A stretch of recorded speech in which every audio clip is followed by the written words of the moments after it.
Driving around parts of Missouri over the last few weeks, you might have noticed green porch lights lit up.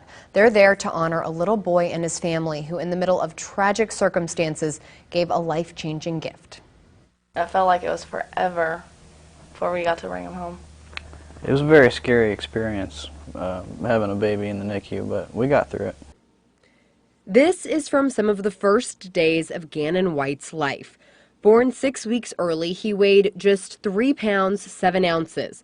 His mom didn't know if she'd ever be able to have kids, but desperately wanted a child of her own. So once she got to bring him home, she held him as much as possible. He had such a personality.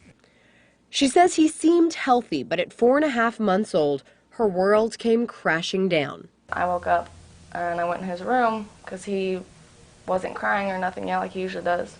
And he was up in the corner of his bed. And he wasn't moving.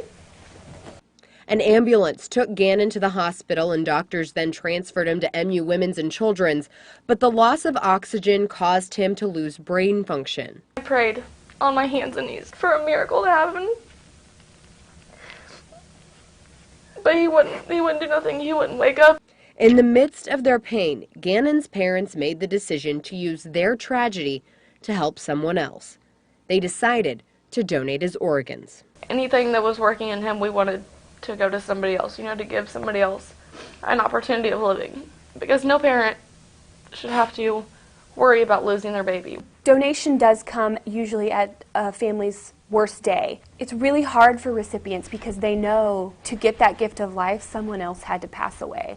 While Gannon's young age made his loss even harder for his family, it also made his gift that much more special. In 2015, less than 15% of organ donors were under the age of 18, and often recipients spend months or even years waiting for a perfect match. Gannon's parents got a letter telling them he provided that match for a 5-month-old who got his liver, a 58-year-old man who received his kidneys, and a 2-month-old boy who needed his heart. The impact of one donor is huge. So it helps knowing that, our baby's heart is still beating. So while they can't hold their baby anymore, they still know his legacy lives on. Each organ donor can save up to 8 people's lives. You can join the registry to become an organ donor at the DMV or online.